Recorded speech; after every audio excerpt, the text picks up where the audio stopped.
Hi, everybody. It's Odie Lofton here. Hope you guys are doing well. Thanks for tuning in to part 3 now of A Path to Christ. This one I'm entitling A Turning Point. If you've been following along with this series, then you know that we have already covered bullying in the 90s. So we're talking about my early childhood years in elementary school and being bullied and all of that. Then we've talked about my teenage years dealing with suicide, mental illness. We talked about the triumphant return of how I turned my life around and got better grades, but I still had not found Christ yet. God was leading me there, but I hadn't found him yet. And then in my, like I said, in my childhood years, just to kind of give you a little bit more context, I guess, I was bullied a lot. We ended up moving. My grandfather on my mom's side passed away, but just before then, we had moved all the way from Memphis to Iowa. So if you have not watched the first two, I highly recommend going back and checking out those videos. And they're definitely ones to see. And definitely hope you are inspired. Parents, I do think they're good for kids, but only if they are mature enough. Please watch those videos and this video prior to letting them watch them, just to make sure that everything's good. Because we do talk about some pretty heavy subjects here. And I've been pouring my heart out really on this because I think God really showed me that I need to share this with more than just like a handful of people who I've already talked to. So let's go ahead and kind of go in. Let's pick up where we left off. I was about 17, just turned 18, graduated high school, earned the A+ scholarship award, which got me a plaque and got me, just a little bit of scholarship money going into school. And that's kind of where we left off. I had turned my life around. I went from D's and F's and just fighting all the time with everybody. Almost got sent to juvenile prison at one point in my teenage years. Tried to commit suicide twice. Just A and B, A's and B's by the time I graduated high school. My GPA when I graduated should not have been, I think it was 3.3 or 3.5. I'm trying to remember. But I don't know exactly. But I mean, you would never have expected to have, a B average or an A- average grade point average from somebody like me who honestly had to retake a class or two in high school. It was kind of bad, but I turned it around in that regard. So here's where we're gonna kind of leave off. We talked about my mom with breast cancer. Talked about how I had gotten better just in time because I needed to be there for her. And my mom beat breast cancer. So let's pick up right after high school graduation. My mom had beaten cancer at this point, was in remission from breast cancer. And let's go ahead and talk about my first time being independent. I have always been visually impaired. We've talked about that, especially in the first one. So right out of high school, instead of going straight to college, I actually spent about 6 or 7 months at a place called the Iowa Department for the Blind. And it's not quite what it used to be. I don't know if they still have even in treatment, like rehabilitation, if you will. But at the time they did. And it meant that it was the first time I basically lived without being under my mom's roof right at 18. And so here's what that's all about. It's intensive daily training to deal with being low vision and blind. And they put everybody in the same group, meaning when we're doing training, you actually, if you had sight, you were sleep shaded, meaning you wore sleep shades all day from like 8 a.m. until 5 p.m. And sometimes even in the evenings if there was like a special event going on or something like that. And it was okay because everybody, if you had never eaten blindfolded before, it's okay. You're going to be messy. And they even let you be messy at a very nice dinner. I remember a couple nice dinners that we all went to, and everybody knew the natural, not fully blind people were, because we'd be messy. It took a while to learn how to eat blindfolded and not be messy or as messy.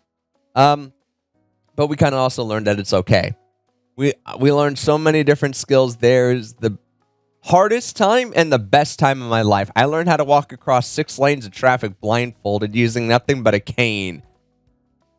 I can't do that anymore, but I could do it then.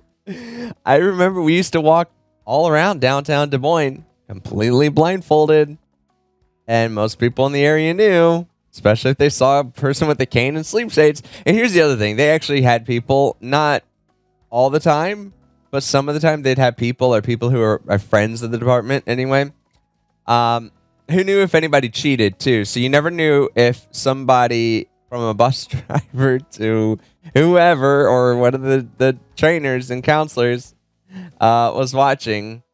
And I don't have a lot of time to talk about just that. I could spend probably an entire episode talking about that. But I had some interesting moments learning how to navigate like an indoor like skywalk system. One day I walked into a ladies lingerie and boutique place and I didn't know it. I was just trying to get around, I think, a pretzel stand. And I kind of drifted off too far, and I knew it because the floor transitioned from a hard surface to soft, and it got deader. Like the audio wasn't as, echoing. So I'm like, okay, I just need to turn around. But I stuck my hand out just to see if there was anything in front of me, and sure enough, there was. And I stuck my hand square on a mannequin's bosom bra area.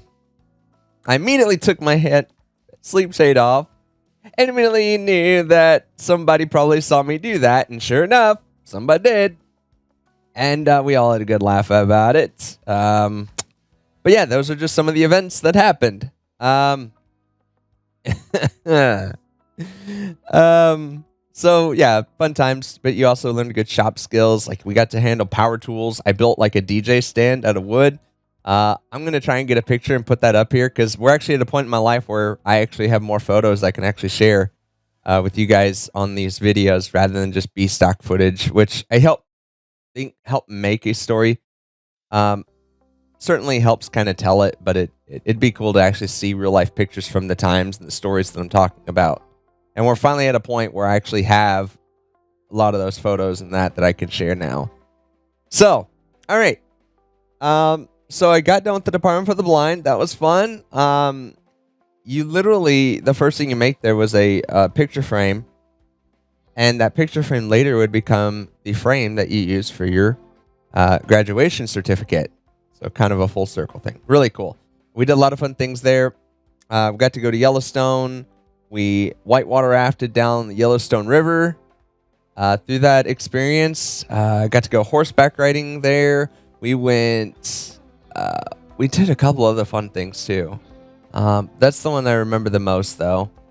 But it was really fun. A lot of fun. Really cool. All right. So now we're going to talk about college.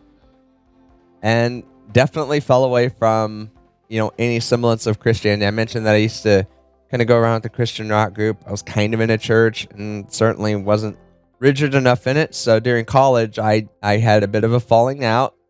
I wouldn't say I got into the wrong crowd. I would just say that I started acting like a college kid and an immature college kid. I think I lost a little bit of maturity from what I had when I was like 18, being responsible. And yeah, so what that entailed, partially underage drinking. The first time I had a beer in this true story is actually not at college. It was with my dad. I'm gonna let my dad tell that story someday. Maybe on a Honky Tonk Saturdays or something for you guys about the time I got my first drink. When Odie Coyote got his first drink. That'd be fun. Should do that. Note to self.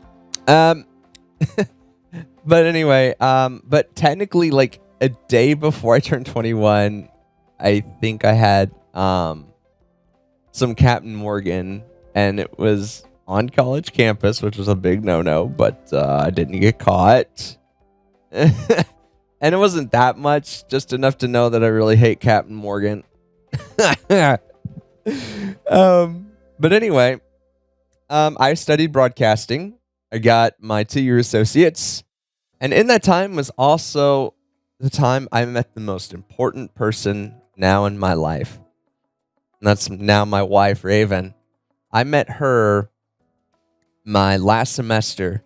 And at the time I was a production manager. Like scholarship thing.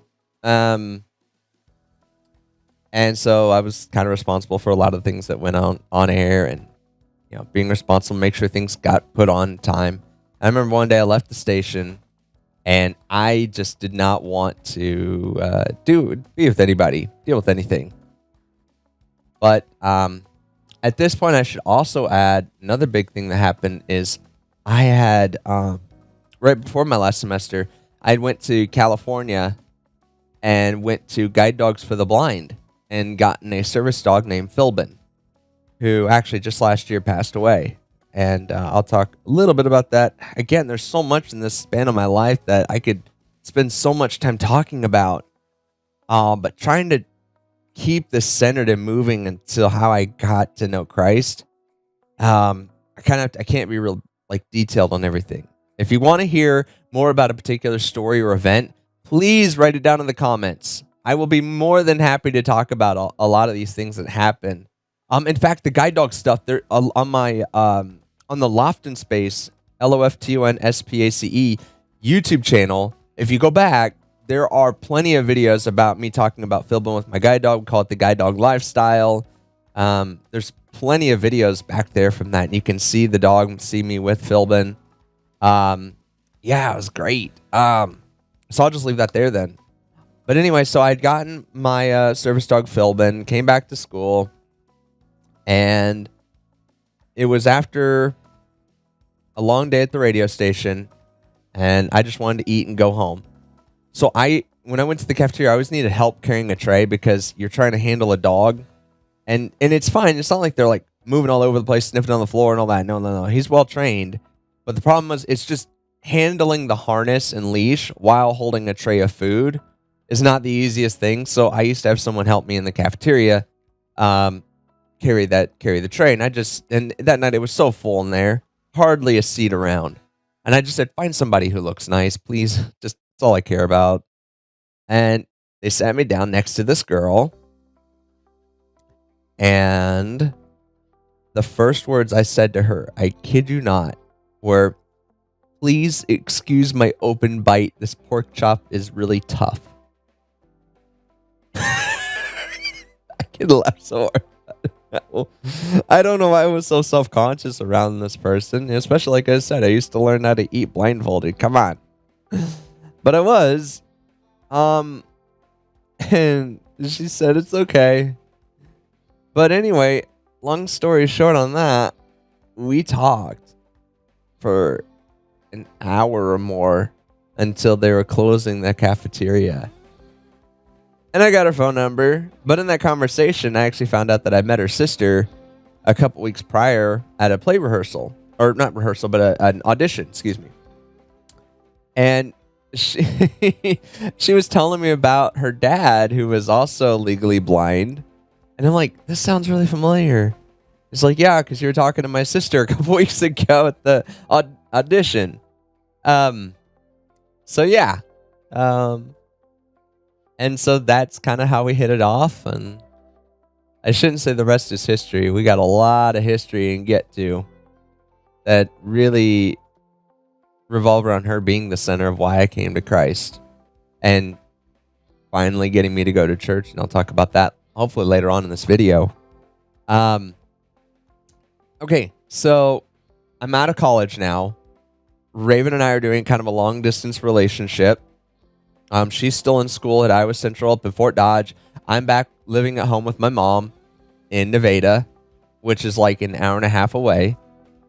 she would come down on the weekends and see us, and my mom would let her stay with us the weekend. Now, I am not at liberty to talk about why Raven would always come down to see me versus going back home to her family. I can't talk about that because I haven't talked to Raven about it to know that she was okay with me speaking about it. But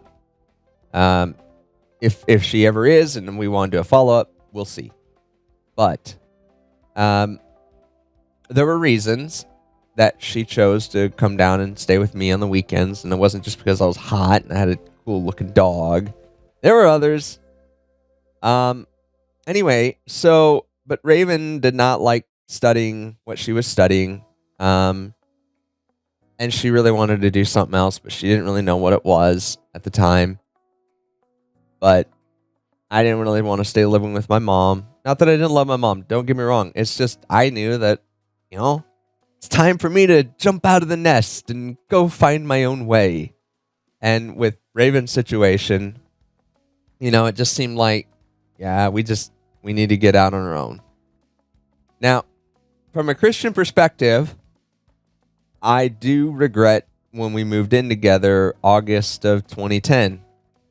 And I kind of wish we could have done it differently, because now I do definitely believe that it is better for the relationship if you aren't married to not live together.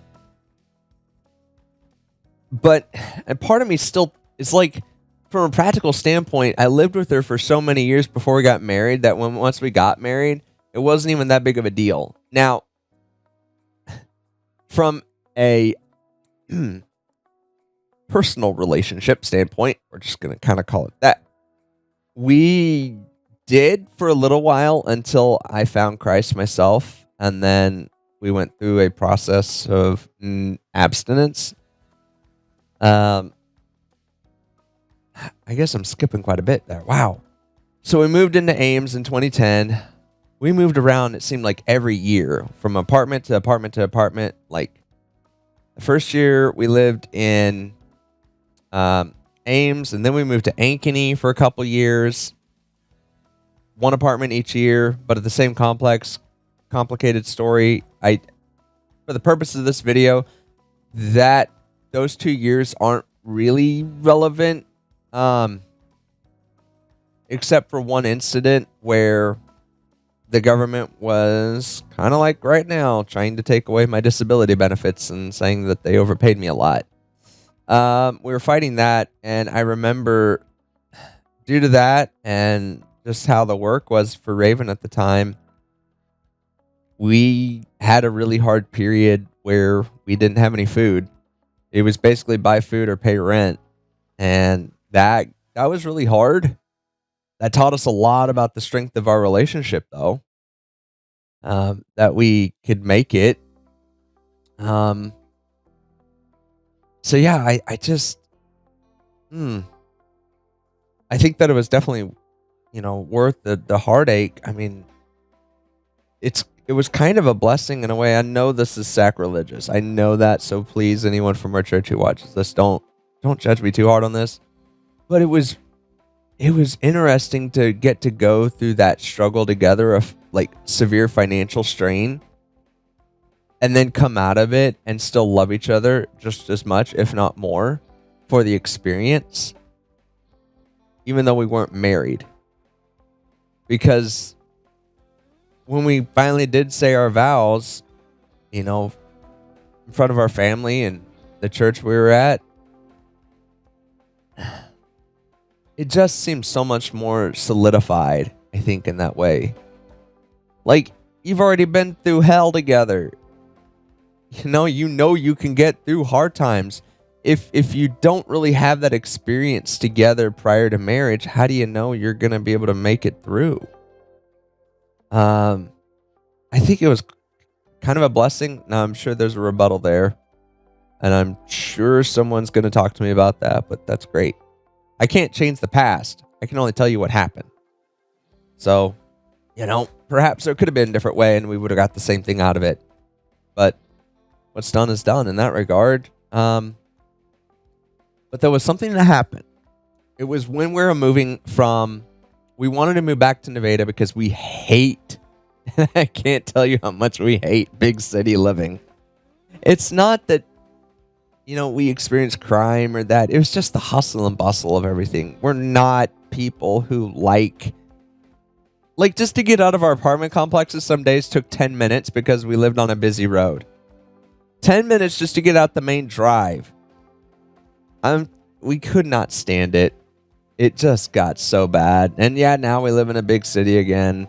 Although we've nestled ourselves into a very small neighborhood interiorly. And it doesn't seem quite so bad now. I think too because we own a home and we're not living in an apartment. But anyway, back on subject. So we decided that we want to move back to Nevada and be with my mom. And it was a good thing we did. But one of the stipulations was Raven said that she wanted to go back to church. She wanted us to go back to church. Given that this was her reluctancy to go back to Nevada, I said, okay. I wasn't anti-church. I wasn't anti-Christ. I just felt busy. I felt like I'm okay. I don't really need that in my life right now. There's things I want to do on Sundays other than church. That's how I felt at the time. It was just a time commitment thing. And then feeling like, oh no, if we go back to church, I'm going to be involved. I guarantee, given, broadcasting and given that, I got all this thing, I knew I'd end up on the tech team. I figured that out. And I just didn't really want it at the time. I wanted to do my own thing, Like I said, I wasn't anti-God. I was just anti-time commitment to God. If that makes sense. An anti-commitment to going to a place every Sunday and waking up early on a weekend.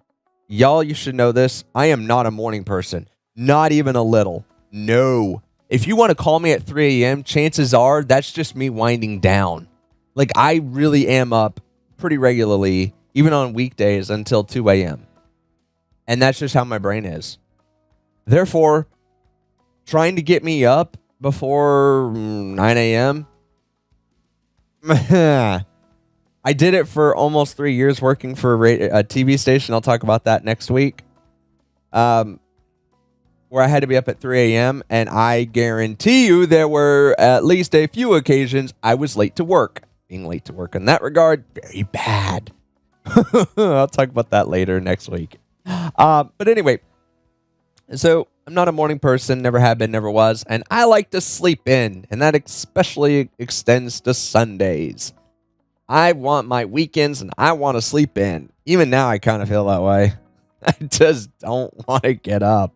I used to have days when, especially when living in Ankeny, I'd stay up till literally 4 a.m. and then I'd sleep until noon.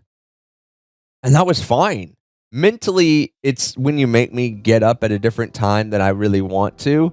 That's when my anxiety is really bad. I just have a really weird circadian rhythm. And I'm okay with that now. I don't really want to fix it. Because as long as I keep a balance, I'm good. And I figured out that balance back then too. Just let me stay up all night and then let me sleep. And then you get a much, much happier Odie and a much, much more pleasant person to be around. So why do I want to make time to go to church and have to be up and be there by 8:30 in the morning? I don't. I really don't. I didn't. And make church at 2 in the afternoon and I'll be there every week. I promise. To me, that would be great. But I'm not like 99% of the people who go to church. Most 99 people want to get up, go to church, and then do their family thing in the afternoon. Okay. So anyway, begrudgingly to Raven, I said, sure, why not? Okay. But we were thinking about churches, and I did go to a church up in Ames called Cornerstone. I attended it briefly in high school. I still remembered it. Knew that it was a young person, kind of our age, kind of college. We were just out of college. I was a bit older. Anyway, so we went to Cornerstone up in Ames, and we met a person who I do credit for helping show me God's love, God's mercy, God's judgment, showing me what we call the Romans road for how man is separated from Christ, and that you cannot bridge that gap except for Christ. Romans 6 and all that. Just next week is the one I promise. Next week is when I'm actually going to bring out scriptures that are important to me. I don't really want to in this video, just because of the time, and I want to get through most of the story for you guys, because this is what it all builds to. But that's where I learned about it. So I went there to make my wife happy, but I got something out of it for myself. But the thing about this, the person's name, his name is Ben Bradley. I finally got to see him last year at the state fair, completely by chance, him and his wife, Sarah. And I hadn't seen him forever, but it was so good. I don't know if any of you guys had that experience of an old friend that you used to be so close with and fell away, and then randomly met up again. I almost didn't even recognize him. We're out at the Iowa State Fair. It was by the giant slide that they've got there. Getting ready to take Junior out on the slide. And of course, by this point, his kids are all bigger. But it was so good to see him, because at the time, and I know I've got a picture of this. He would come over to my place, and we used to do, this is the first time Mixed Country 106 came around, by the way. But he would come over, and he would literally spend time with both me and Raven, just talking about God's word, leading me through some Bible studies, just talking about life, just being there, right? And I didn't realize how badly I needed someone to be there like that in that moment. We were there at their Bible studies. We got connected into a core group ourselves. It was just changing. And then the moment would come. I'm one of these people, like a lot of folks, I don't want to ask for help unless I absolutely have no one else to ask help for. I don't like exposing my vulnerabilities as much. I'm one of those people, I want to be like two or three steps ahead in the conversation and really control it. Then leave myself in the open. And I'm still like that, but I'm better at it than I used to be. Oh boy. We had a moment. You guys are waiting for the culmination of where I first give my profession to Christ. You're about to hear it right now. Oh, it was March of 2015. My mom would once again, just a couple months prior in December, right around Christmas, be diagnosed again with cancer. This time, pancreatic.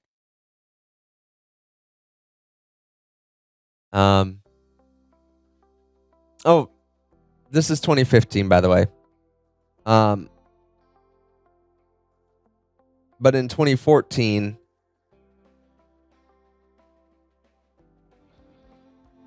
I knew that I needed Christ because Raven and I were, again,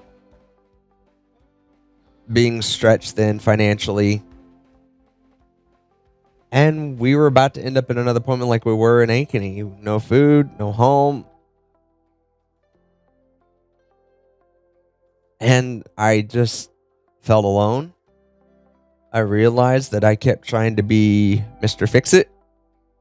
And there were a lot of things that I couldn't fix.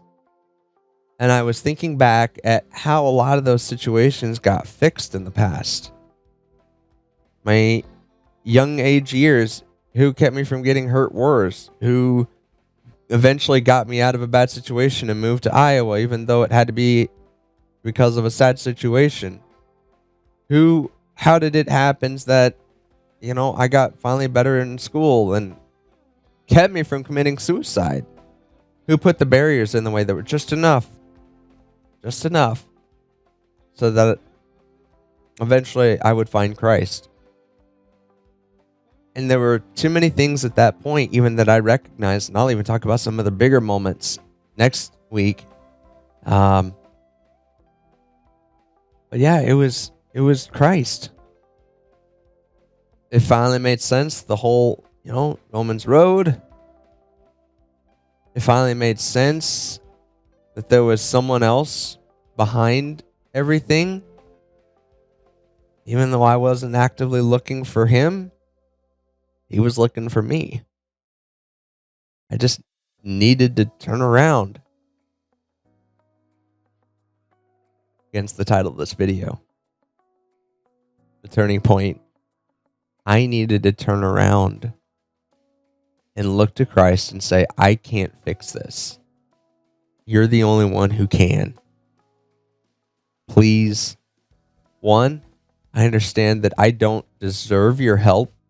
I don't deserve your love, your mercy, your grace, your kindness. I deserve your judgment. I deserve your wrath. I deserve everlasting punishment. I will not measure up to the holiness of God. I can't. But you are still willing to accept me right then and there. But then love me enough to not leave me in that position. I cried. I remember at that moment when I finally accepted Christ, I cried. Oh, I cried like a big old baby. But it was the best cry ever. I finally accepted Christ. I knew where I needed him. I needed him with me. I needed him all the time. There's that song, I Can't Even Walk Without You Holding My Hand. Yeah, in that moment, that was so true. And it's still true. And life didn't just magically get better, by the way. But things happened. I found a job eventually. And we did not lose our apartment. We did not lose my benefits at the time. We kept going. I was baptized. And actually, I think I'm going to insert it here. I want you guys to see my baptismal video. I have it. So, right now I'm going to pause. And here is my baptism.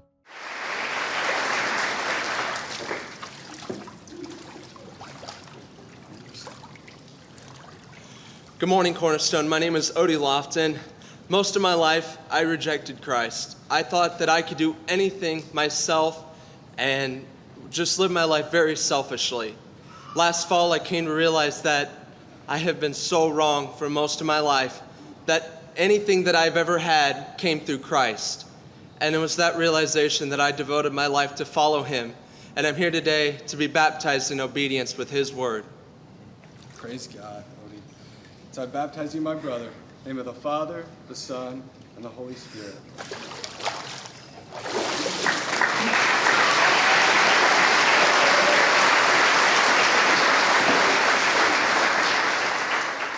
Wow. Isn't that incredible? I just can't believe when I look back and I watch that. Yeah. A little bit younger Odie. So incredible to be baptized. But in 2015, though, that was the toughest year of my entire life. It was tougher than dealing with my own mental health illness, because this time it wasn't just me I was hurting, really. Well, I was hurting my mom back then, but my mom, I started to talk about it and then cut myself short. But yeah, December 2014, my mom was diagnosed with pancreatic cancer, and it was not curable. They tried to prolong it with chemo, radiation, everything, and I could just see my mom getting sicker. I hope I can find it, but I'd like to share some video of when my mom actually lived with us for a little bit so we could help her out.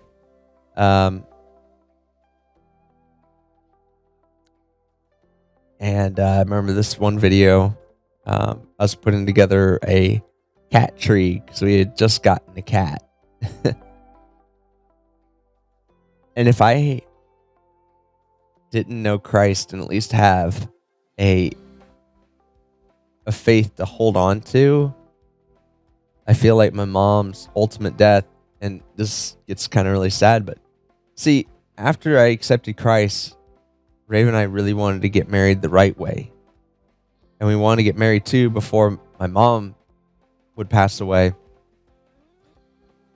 Well, a very wise man with the church Cornerstone, who I love dearly, Mr. Tom Nesbitt, person who married us, a wise older man. Wise. I cannot stress to you enough the wisdom that man had and the sheer God-fearing faith that he had. When he spoke, you listened. The Bible begins with a wedding, and the Bible ends with a wedding. And every wedding is a dress rehearsal pointing to the time when Jesus Christ will split the heavens and come back for his bride that he purchased on the cross 2,000 years ago in his blood. He just had this big personality, but it was all centered around God. If I had to put a voice with God, that's the voice I would put. I spent many times in his office. Raven and I going through some of the really hard things, some of the things that she had to let go of and forgive others for. Things that I needed to do. I needed to get forgiveness for her dad for, taking her innocence before we were married. Trying to make some things right again. So before we were married, could be married, and that he agreed would marry us, I literally had to send a letter to her dad explaining all the ways that I had violated his daughter and disrespected her and him. And only if he signed and I returned the letter would he agree to marry us. And this is also in addition, we took a Marriage 101 counseling class. Really started to learn about beginning a family, beginning a God-centered family. And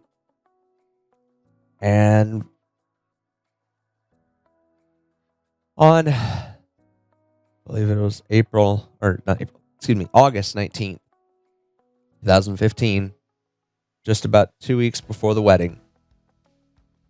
My mom had already been in hospice care and very, very sick by this point, and she passed away.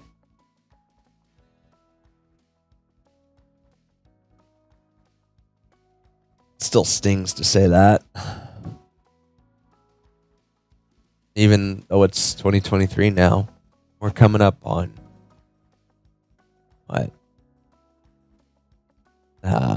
8 years?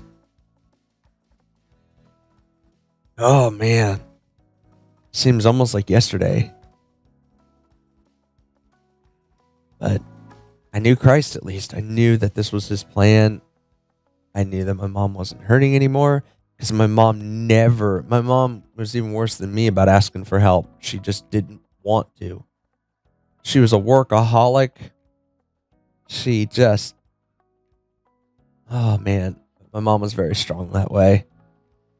But I also knew my mom had at least a relationship with Christ because I directly asked her. I said, Mom, do you know Jesus? Have you asked him for forgiveness for your sins? She said yes. And I was okay. At that point, I was okay. Because I knew and believed her that she is now with Christ in heaven. And that mattered more to me than simply just having her here on earth. If she couldn't be with me here on earth, then I was happy to know that she's now with Christ in heaven. And one day I will see her again. I'll see a lot of my family again. I've lost both my grandpas now, one of my grandmothers. I've lost cousins. And I'll get to see them again someday. And I have a faith now, my own faith in Christ, to know that that's where I will be. That Christ has forgiven my sins. Christ has come into my heart and he dwells within me because I've invited him in. I've still repenting of my sins. I'm not even close to getting it right. I still have a lot of godly men around me who I aspire to try to emulate and be like. Not really believing that they're perfect, but believing that they are a stepping stone to becoming more like Christ, more godly in my home and my family. And when my mom passed away, it was really just since my mom practically raised me, my dad lived, half a country away. So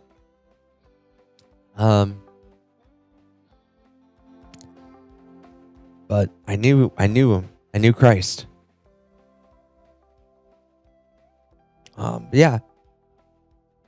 So, and Raven and I still had our wedding as planned.